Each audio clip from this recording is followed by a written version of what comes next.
I went to Punta Cana for spring break in 2023. It wasn't a party trip. I booked it through a package deal, all-inclusive resort, airport transfer included, meals covered. The kind of place where everything runs on a schedule you don't have to think about. The beach wasn't directly outside the main buildings. There was a private stretch of sand a few minutes away, and the resort ran a shuttle back and forth all day. The pickup point was near the pool, right where the stone path split toward the beach trail and the bar area. There was a sign with the shuttle times, but the bus didn't always follow it exactly. It came when it came. The first time I used it, I was alone. I had gone down early, before most people were out. The pool chairs were still mostly empty, and the bar wasn't open yet. I stood near the sign, phone in my hand, checking messages. The shuttle came up the path within a minute or two. The driver slowed, stopped right in front of me, and nodded once. I got on. Nothing about it stood out. There were a few other people already sitting inside. No one said anything. He drove straight down to the beach and stopped near the entrance. I got off and didn't think about it again. Later that same day, I went back with two women I had met at the pool. We stood near the sign, talking, not really paying attention to anything except the heat and the noise from the pool behind us. When the shuttle came into view, one of them lifted her hand slightly so the driver would see us. It didn't slow down, it passed right by. There were empty seats inside. We all turned and watched it go. One of them said maybe it was full. It wasn't. We waited longer than we needed to, then ended up walking. The next morning, I went down alone again. Same spot, same time. The shuttle came within a minute. It slowed, lined up directly in front of me, and stopped. Same driver, same nod. I got on. This time, there were only two other people sitting near the back. No one talked. The ride down felt normal, but I noticed something small when we reached the beach. He didn't open the side right away. There was a short pause, just long enough that I looked toward the front. Then it opened. I got off. I didn't think about it for long, but I noticed it. That afternoon, I went down with the same two women again. We stood in the same place. When the shuttle came, it didn't slow, didn't shift, just passed. That was the second time. No one tried to explain it after that. We walked again. That night, I kept going over it in a simple way. Same place, same shuttle. The only difference was whether I was standing there alone. The next day, I decided to test it. I went down with one of them. We stood near the sign. I could hear the shuttle before I saw it. When it came into view, I stepped a few feet away from her. Not far, just enough that we weren't standing together anymore. The shuttle slowed slightly, not enough to stop. Then it kept going. I stepped back beside her. We both watched it disappear down the path. She asked what I was doing. I said I wasn't sure. Later that afternoon, I went down alone again. I stayed still this time. Didn't look at my phone, didn't move around. The shuttle came. It stopped directly in front of me. I got on, no other passengers. I noticed that immediately. I stayed standing for a second before sitting down. The driver didn't look back, didn't say anything. We started moving. About halfway down the path, he spoke. First time here? I said yes. His voice was normal, not friendly, not unfriendly, just flat. He asked where I was from. I told him. Then he asked how long I was staying. I gave a short answer. There was a pause. Then he said, "You came alone?" I said I was with friends. He didn't respond right away. Then he said, "You always come down alone?" I didn't answer that. I looked toward the side, watching the path instead. The shuttle slowed before we reached the beach, not at the entrance, a little before it. There weren't any people around that section. No staff, no guests, just the path and trees. He stopped. The side didn't open. I stayed seated for a second. Then I stood up. "Is this the stop?" He said, "Wait." I moved closer to the front. "I need to get off." "Just a second." I looked past him. I could see part of the beach through the trees, but no one close enough to hear anything from where we were. I said, "You can let me out here." He turned slightly in his seat, looked at me longer this time. Then he said, "You here all week?" I didn't answer. "I'm getting off." I reached for the side. It didn't move. I pushed harder. Nothing. I looked at him. He was watching me. Not the path, not the controls, just me. I said, "Open the door." He didn't respond. He reached down near his seat. I heard a click. The side still didn't open. I pushed again. It didn't move. The space inside the shuttle felt smaller at that point. The roof felt lower. The distance to the front felt shorter. I said it again. Open the door. He stood up. Slowly. He stepped away from the driver's seat and turned into the aisle. There wasn't much space between us. I stepped back without thinking. My hand stayed on the side. There was nowhere else to go. He started walking toward me. I raised my voice. Open it. He didn't answer. He kept moving. I shouted this time. Open the door. The sound carried out through the open sides, then faded. No response. I shouted again, louder. Hey, open the door. This time I heard something back. Not clear, but voices from the beach. Distant, multiple people. I turned my head and I could see movement through the trees. Figures coming up from the sand. Running. The driver stopped. He looked past me, toward the sound, then back at me. For a second, no one moved. Then he turned, walked quickly back to the front, sat down, reached for the controls. The side opened halfway. I didn't wait. I pushed through it and dropped down to the ground. It was a longer drop than I expected. I stumbled when I landed and had to catch myself before moving. Behind me, the engine got louder. I moved away from the shuttle, toward the beach. The group running toward me got closer. 3 of them, surfboards under their arms. They were shouting something I couldn't make out. By the time I turned back, the shuttle was already pulling away. It went back up the path and disappeared around the bend. The guys reached me a few seconds later. One of them asked if I was okay. I said yes. I didn't explain everything right away. I just said the driver wouldn't let me off. They looked back up the path, but it was empty. After that, I didn't use the shuttle again. I stayed closer to the main part of the resort. When I went to the beach, I walked. It took longer, but I didn't think about that anymore. I kept my phone on me the whole time after that, and I stopped going anywhere on my own, even inside the resort. When I got back home, I noticed I was still doing the same thing. If I'm waiting somewhere now, I don't stand off by myself. I stay where there are other people around. And if something is supposed to stop and doesn't the first time, I don't wait for it to come back.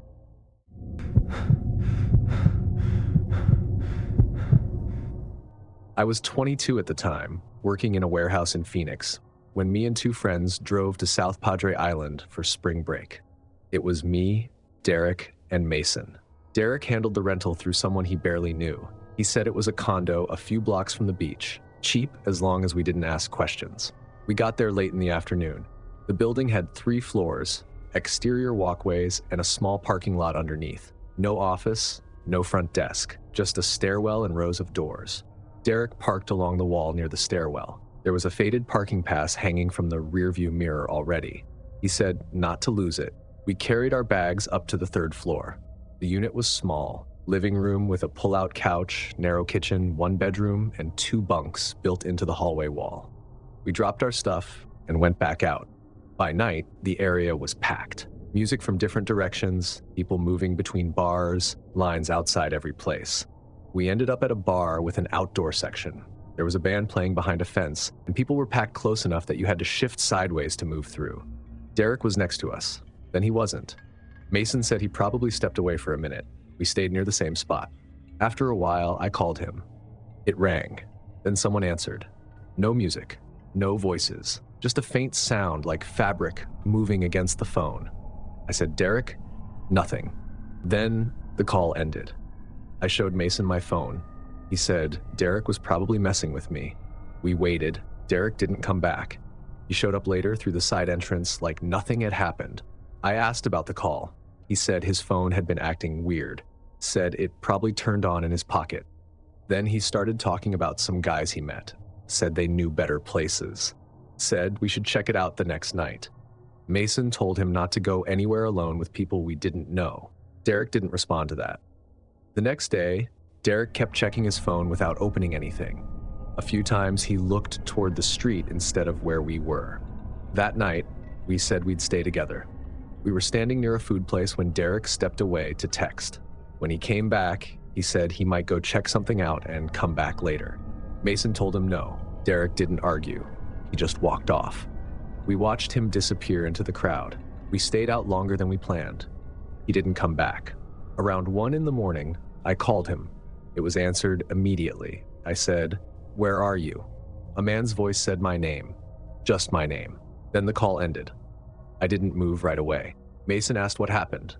I told him. We called again. No answer. We went back to the condo. The parking lot was quieter than the street. Derek's car was there, but not where he left it. He had parked near the wall. Now it was a few spaces over. We walked over. Before we said anything, Derek came up the stairs behind us. Mason asked why he moved the car. Derek said he didn't. He unlocked it and looked inside. The driver's seat was pushed back farther than he kept it. The mirrors were adjusted wider.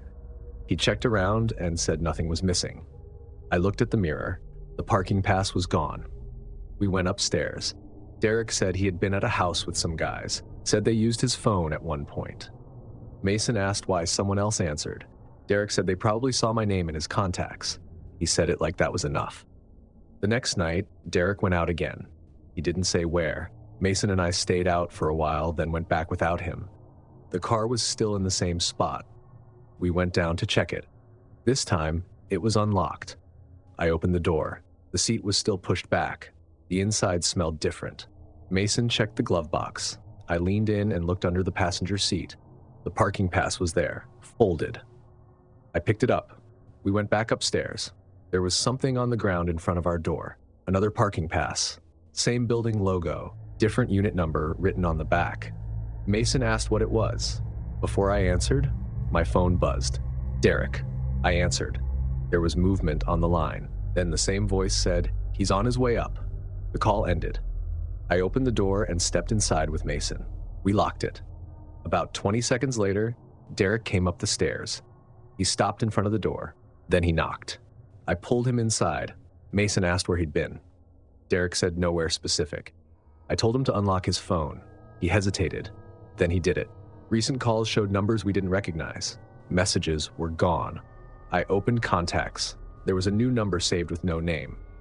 I called it. It rang once. Then we heard movement outside the door, a shoe shifting on concrete. I ended the call. No one knocked. The sound moved away. We packed right after that. No discussion. We grabbed everything and went downstairs. The lot was empty. Derek unlocked the car. Before getting in, I checked the back seat. Derek sat in the passenger seat. I was in the back. Mason got in and started the car. No one said anything. We got on the road. About 10 minutes later, my phone buzzed. Unknown number. Local. I answered. A voice said, "You made it out." I lowered the phone and looked at the screen for a second before it went dark. Mason didn't ask anything. Derek didn't turn around. No one said anything after that. We kept driving. We never figured out who answered Derek's phone. We never figured out who had access to his car, or how someone knew exactly which unit we were in. Derek stopped talking about those guys a few days later. We didn't go back.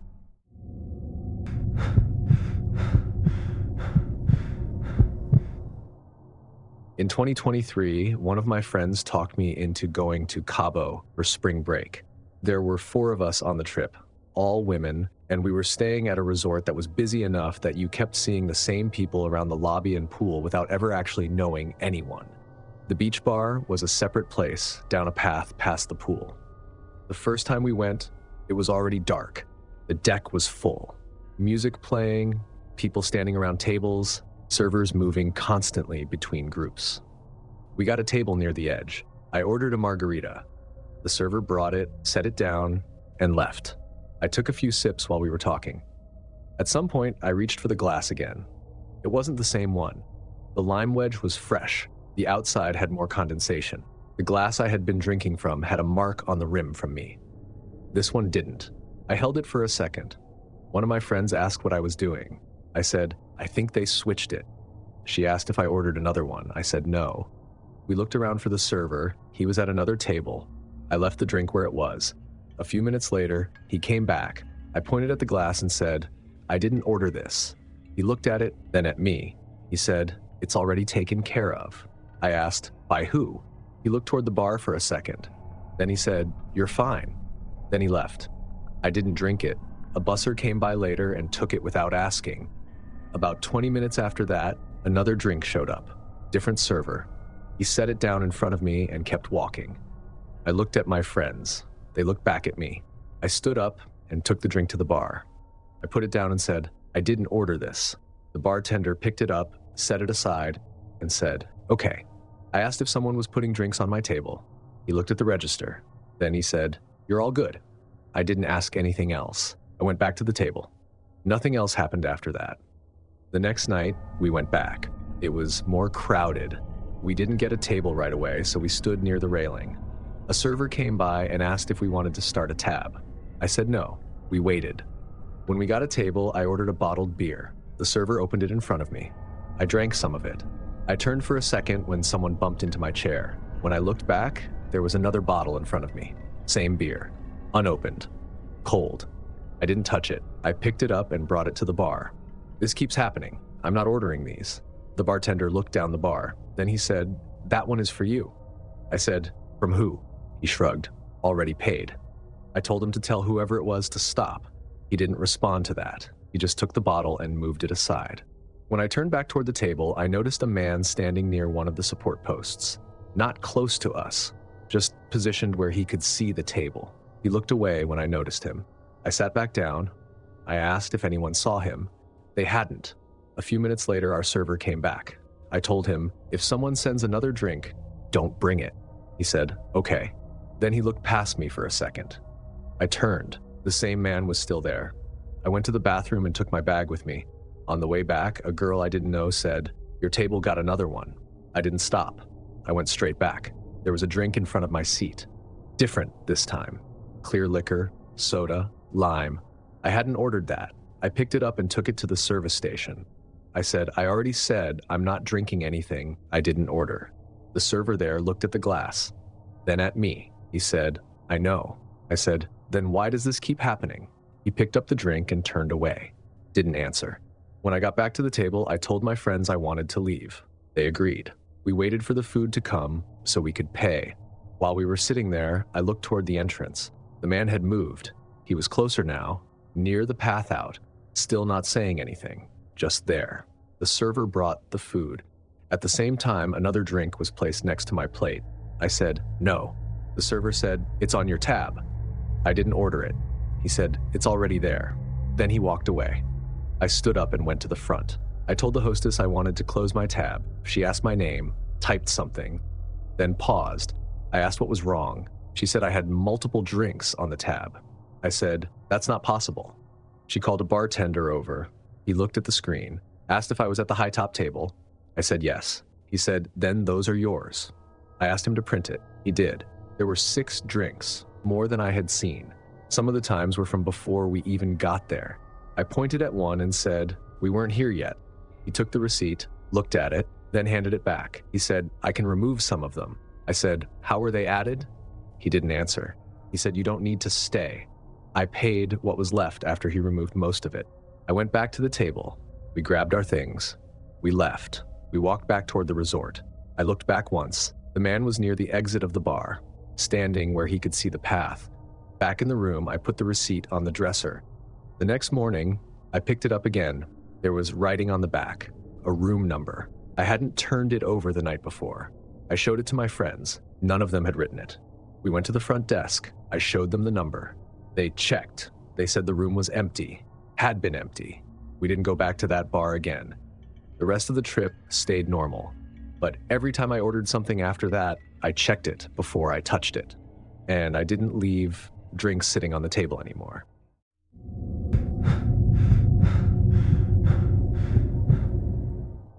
In 2019, I took a trip to Southern California during spring break. A project had wrapped early, I had some time off, and my younger cousin was already over there with friends. I met them in San Diego, and for most of that week, we were doing what everybody else was doing along the coast. Beach during the day, bars at night, then figuring out how to get back wherever we were sleeping. The night this happened, I was trying to get from Pacific Beach back up to Oceanside after missing a ride with my cousin's group. They had left earlier than planned because one of the girls they were with had too much to drink and wanted to go back. I stayed behind because I was waiting on food and said I'd just grab the late shuttle. The shuttle stop was near a strip of bars a block off the water. There were maybe a dozen people waiting when I got there. Mostly college age, a few a little older. A woman in a windbreaker was standing beside a folding sign with the route names on it. She asked where people were headed and pointed them toward one of two buses pulling in and out. I told her Oceanside. She looked at a clipboard, ran her finger down a page, then told me to get on the second bus. She asked if I was alone. I said yes. She gave me a paper wristband and wrote something on the back of my hand with a marker. I figured it was for the stop. The bus was one of those smaller shuttle coaches, not a city bus. Dark windows, narrow aisle, overhead vents, no bathroom. It smelled like sunscreen, salt, spilled beer, and that sour air buses get after midnight. Most of the seats were half full already. I took one on the right side about 3 rows from the back. The driver was a thick-set guy in a dark polo, maybe late 40s. Cropped hair, trimmed beard, no name tag. He barely looked at anybody getting on. He just kept one hand on the wheel and reached back for tickets and wristbands without turning around fully. A girl sat across the aisle from me with her sandals in her lap. She told the driver she needed the Coral Sands Resort. He said, "Yep," in a flat voice and pointed at the front as if that settled it. Another guy a few rows up said he needed the Marina Inn.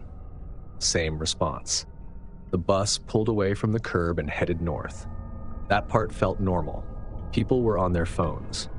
A couple near the middle were sharing chips from a paper bag.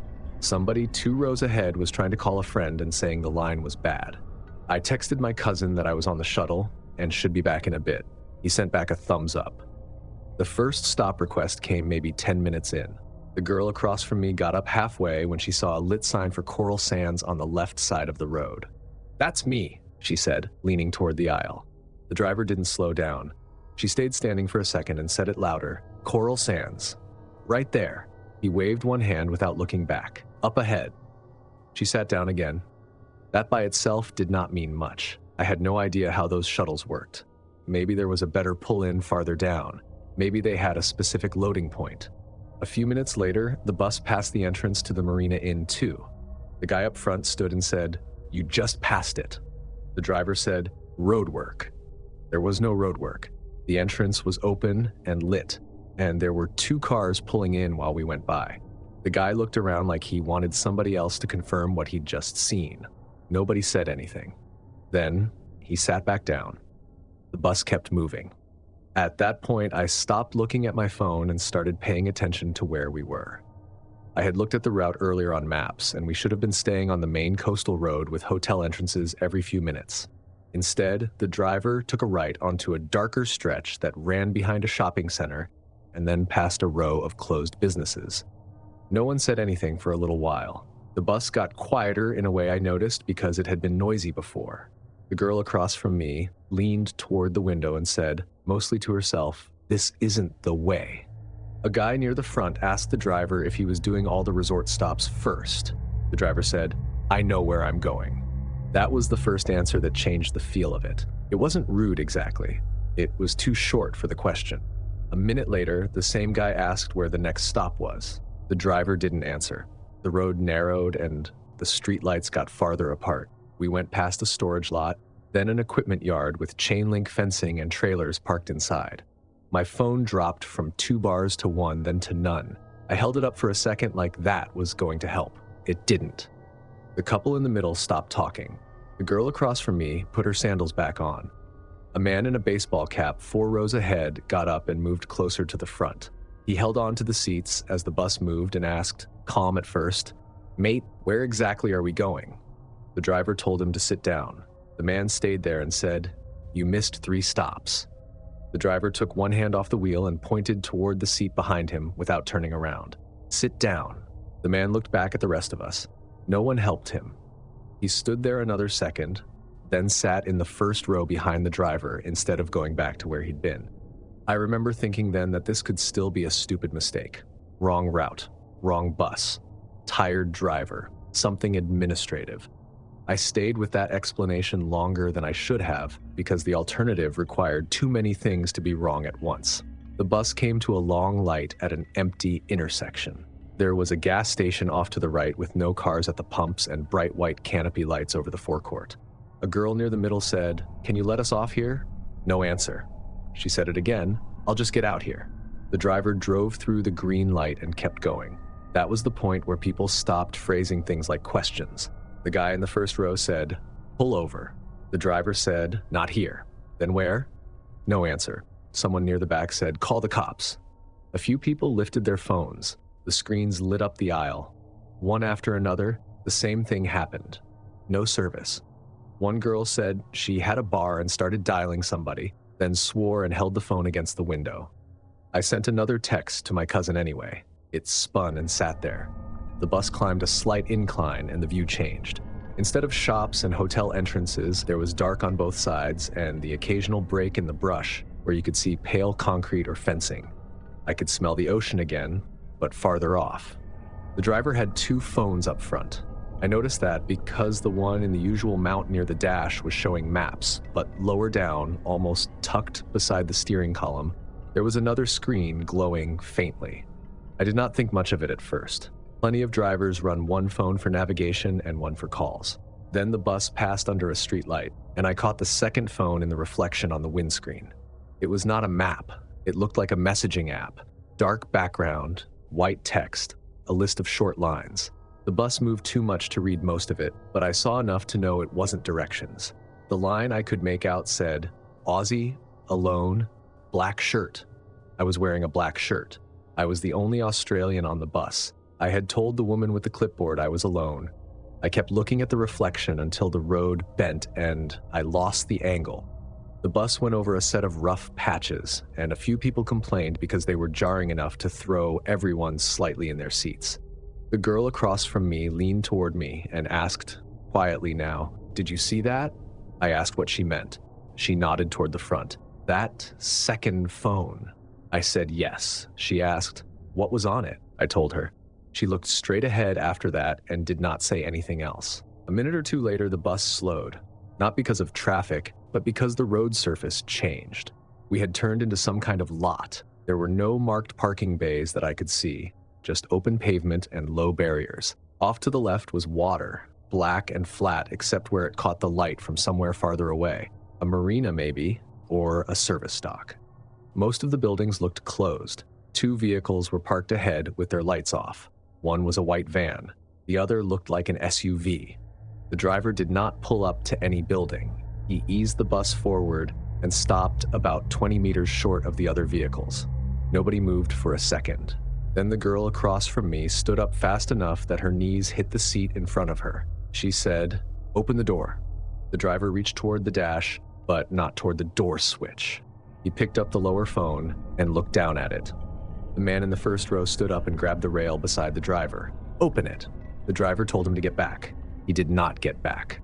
He reached past the fare box area and the driver shoved his arm away. It was not a fight yet, just sudden contact, but it changed everything inside the bus. People started standing at once. The aisle filled up. Someone at the back yelled to use the emergency exit. A woman near the middle started crying and saying she wanted off. I was halfway out of my seat before I had decided what I was doing. The side windows on that bus did not slide open more than a crack. The rear emergency door had a red handle panel above it. I got to it at the same time as another guy from the back row. He yanked the handle once, and nothing happened because he was pulling the wrong part. I shoved his hand aside, grabbed the lever underneath, and pulled down hard. An alarm started blaring immediately, loud and shrill in the enclosed space. The bus driver shouted something I could not make out over the alarm. The rear door released but did not swing fully open on its own. I kicked it once near the lower edge, and it opened enough to let night air in. Cold air, salt, diesel, and mud off the water. People started pushing toward the back then, which nearly jammed the whole thing because everyone was trying to get through a single opening at once. I got out first, mostly because I was already there. It was a bigger drop than I expected. I landed awkwardly, caught myself, and moved clear so the next person could get down. Behind us, the white van's headlights came on. That was enough for everyone still on the bus. The girl who had been across from me jumped down, then the couple, then 2 other people in quick succession. Somebody near the front was shouting. I looked back once and saw the man from the first row still up by the driver, one hand on the rail, blocking him from stepping into the aisle. Then he broke away and came toward the back as more people spilled out. Nobody ran toward the van or the SUV. Everybody went the opposite direction. Across the open lot toward a chain-link gate and a road beyond it. The gate was closed but not locked. A few of us hit it together and it swung wide enough to squeeze through. Once we were on the road outside, the group split without anyone planning it. Some went left, some right. I stayed with the girl from across the aisle and the man in the baseball cap because they were the closest. We ran until the road bent and the lot was out of sight. Then we slowed because there was nowhere useful to run to. On one side of the road, there was fencing and brush. On the other, low industrial buildings and stacked pallets. No houses, no open businesses, no other traffic. The girl asked if anyone had service. The man in the cap had one bar and managed to get halfway through a call before it dropped. He said enough for an operator to ask his location, but not enough to explain much else. He tried again while we kept walking. I looked back once. No headlights behind us, no footsteps, just the road and the dark. About 10 minutes later, we reached a larger road with better lighting and a petrol station on the corner. There were 2 police cars already there when we walked up, which meant somebody from the bus or nearby had gotten through. There were 7 of us in total by then. I do not know what happened to the others immediately after the gate. Some of them showed up later, some may have gone elsewhere. The man from the first row was not with our group. Neither was the driver, obviously. The police separated us right away and asked the same questions in slightly different ways. What bus line was it? Where did we board? Did the driver threaten anyone? Did anyone get hurt? Was there alcohol involved? Did we know each other? I told them what I had seen on the second phone. The officer writing my statement asked me to repeat that part twice. They drove 3 of us back toward the lot, but by the time we got there, the bus and both vehicles were gone. The place turned out to be part of a marina service area used for maintenance during the day. Closed at night. No cameras on the stretch where the bus had stopped. A security camera on one warehouse facing the wrong direction. My cousin picked me up from the station a little after 4 in the morning. He kept asking if I wanted to go to a hospital, and I kept telling him no because I was not injured, and I did not want one more place to sit under fluorescent lights answering questions. We drove back to the rental house in silence for most of the way. I did not sleep. Late that morning, after maybe an hour on the couch, I called the shuttle company number printed on the paper wristband. A woman answered and asked for the route. I told her where I boarded and roughly what time. There was a pause while she checked something. Then she told me the last northbound resort shuttle from that stop had left at 12:15. I said ours was later than that. She said there were no later runs on that line. I read her the number printed on the band. Another pause. Then she asked me where I got it. I told her. She said that number series had been discontinued and should not have been in use. I asked whether she knew the driver. She asked me for a vehicle number. I did not have one. I described the bus, white coach shuttle, blue stripe, no company name on the side that I noticed. She said their late shuttles were all branded clearly and none of their drivers used unmarked vehicles for resort runs. That call lasted maybe 3 minutes. I threw the wristband away after that. The police never called me back with anything useful. They took my statement and my cousin's details because he had the text I sent before I got on. That was it. The girl from across the aisle sent me one message 2 days later through the report contact list, just to ask if I had heard anything. I told her no. She said the same, and that was the last I ever heard from her. I flew back to Perth a few days after that. When I think about the bus now, it is never the lot or the van I see first. It is the driver passing the first resort entrance while people were still willing to give him the benefit of the doubt, and the way everyone sat back down because there was still room to tell themselves it was a route issue. Then that second phone in the windscreen. Aussie, alone, black shirt. That was on the screen before the bus turned off the main road. It wasn't directions. It wasn't a list of stops. It was information about people already on the bus, specific things. Who was alone, what they were wearing. That had to come from somewhere before we even got on. And none of us knew each other when we stepped onto that bus. That's the part I still can't figure out.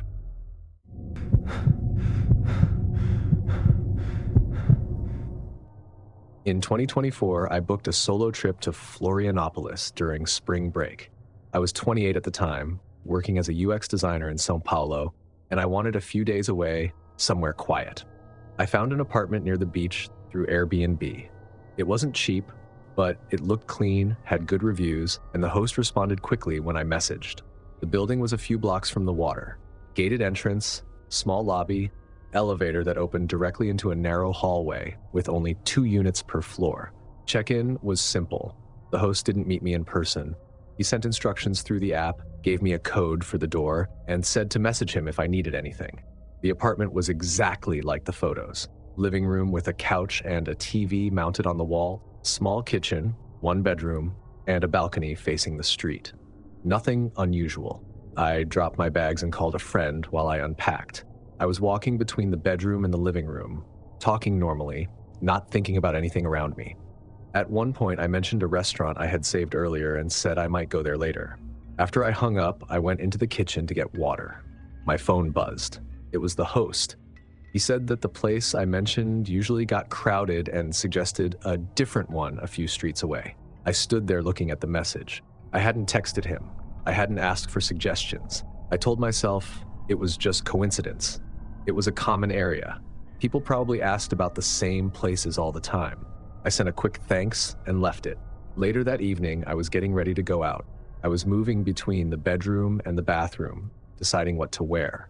At some point, I said out loud that I might just walk instead of calling a ride.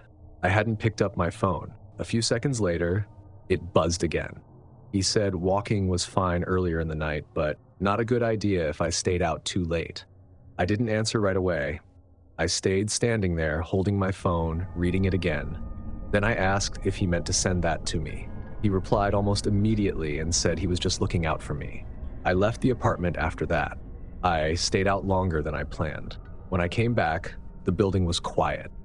I went inside, locked the door, and checked it again without thinking about it. Then I walked through the apartment slowly. Nothing looked out of place, but I wasn't moving the same way anymore. The next morning, I made coffee and sat on the couch. I didn't take any calls inside. I didn't say anything out loud. At some point, I got up and walked into the bedroom and said clearly, just to test it, that I might go to the beach later. I left my phone on the couch. I stayed in the doorway, watching it. Within a minute, it buzzed. He said the beach got crowded in the afternoon and that earlier would be better. I didn't pick up the phone right away. I just stood there, looking at it from across the room. That was when I started paying attention to specific things. I walked around the apartment slowly. The TV, the air conditioning unit, the vents near the ceiling, the smoke detector in the hallway. Everything looked normal. Nothing obvious. I turned off the Wi-Fi on my phone. The messages stopped. That part was immediate. I waited a few minutes, then said something out loud again in the living room. Nothing came through. I turned the Wi-Fi back on. I didn't say anything. Within a couple of minutes, my phone buzzed again. He said the connection there could be unstable sometimes. That night, I stayed inside. I kept the apartment quiet. No TV, no music. At one point, I stood in the bedroom and spoke at a normal volume, saying I might leave early the next morning. I didn't touch my phone. A few seconds later, it buzzed. He said early mornings were usually quieter and safer. I didn't sleep after that. I stayed awake, sitting on the couch, listening to the apartment. The sounds were normal.